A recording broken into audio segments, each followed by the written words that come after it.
Foreign ministers of the Shanghai Cooperation Organization, also known as the SCO, are meeting in Uzbekistan's capital, Tashkent, today.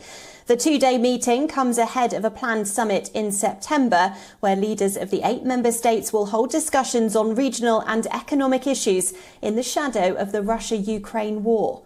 In today's meeting, the foreign ministers will discuss preparations for the upcoming meeting of the SCO Council of the Heads of State. They will exchange ideas on regional and global developments of common concern and will also be reviewing cooperation in the expansion of the bloc. Indian External Affairs Minister s.Jaishankar is participating in this crucial meeting, where he is expected to hold bilateral talks with his Chinese and Russian counterparts on the sidelines. Meanwhile, this will be the first time that Indian Minister of External Affairs s.Jaishankar will be under the same roof with his newly elected Pakistani counterpart, Bilawal Bhutto. However, bilateral meetings between the two countries seem uncertain as of now. The SCO is the world's largest regional bloc. China, India, Kazakhstan, Kyrgyzstan, Russia, Pakistan, Tajikistan and Uzbekistan are part of the grouping, which represents around 40% of the world's population. For more on this story, we can hear from our correspondent, Yunus Malik, from Tashkent, and the principal diplomatic correspondent, Siddharth Subal, from New Delhi. Yunus, you're at Tashkent, Uzbekistan's capital. What's the latest around the SCO FM's summit that begins there today? Well, yes, the SCO formally kicks off today. In a very short while from now, we'll be seeing all of the delegates arriving here in the city of Tashkent. The airport has been decked up. You'd see welcoming banners. I'm standing slightly a bit far away from the airport, where we've seen previously that the Russian foreign minister has arrived, the Chinese foreign minister has arrived, and other foreign ministers are to arrive very shortly. Now, the focus is connectivity, geopolitical connectivity and the geoeconomics. It comes in the backdrop as amidst the fear of a global recession as well. And what we have to keep in mind that just after the Ukraine war, this is perhaps the biggest meet of the regional bloc, the biggest regional blocs meeting. The foreign ministers are meeting in order to find a common ground.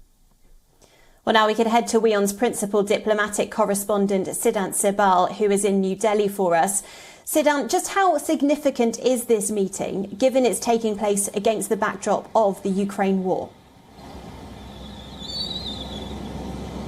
Well, it is significant in terms of issues in the region and, of course, across the world. But will this grouping condemn any kind of Russian action is a far-fetched thing, given that this grouping is dominated by Russia and China. But this grouping, of course, provides a platform for countries to engage on issues like Afghanistan, issues of counter-terrorism. Remember, while of course Afghanistan is not part of the grouping, it is an important agenda at the grouping. Another key issue that will be taken at the grouping's agenda will be expansion of the grouping. We know that Iran will soon become member of the grouping at the summit that takes place in the month of September, mid-September in fact.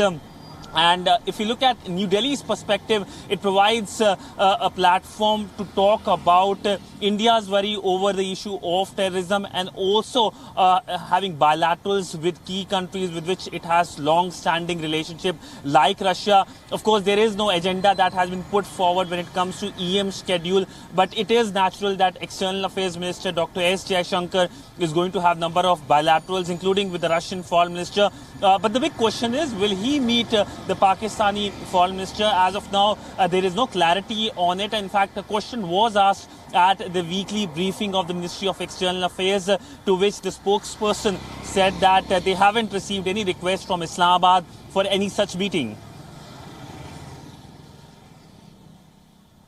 Siddharth, how important are those kinds of talks that happen on the sidelines? You're saying there about the possible meeting between India and Pakistan's foreign ministers there. How significant are they in terms of relationship building, also cooperation and understanding between those two nations? Well, of course, these groupings do provide ample of opportunity for sideline bilateral conversation. First, of course, talking about Pakistan, as of now, there is no clarity either from Islamabad or Delhi, well, if there is a meeting that's going to take place. But having a structured bilateral is a far-fetched idea, given that there hasn't been any formal talks between the two countries for years now. And it will be, of course, seen in the domestic context as well.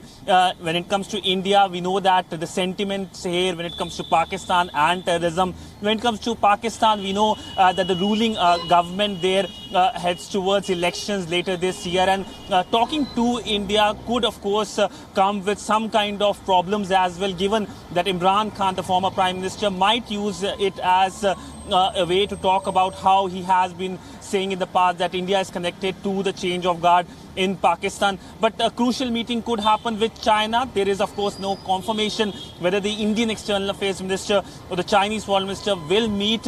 But we know border issue remains a key issue of concern for New Delhi. The Chinese aggressive actions, and perhaps lastly, an important bilateral could be with the Russian Foreign Minister. We know that Russia is providing cheap crude oil to New Delhi, and that is something that has been a cause of concern when it comes to the West. But India has made it clear that when it comes to its relationship with Russia, it stands on their own accord. Siddhant Sibal in New Delhi, thank you for that insight there.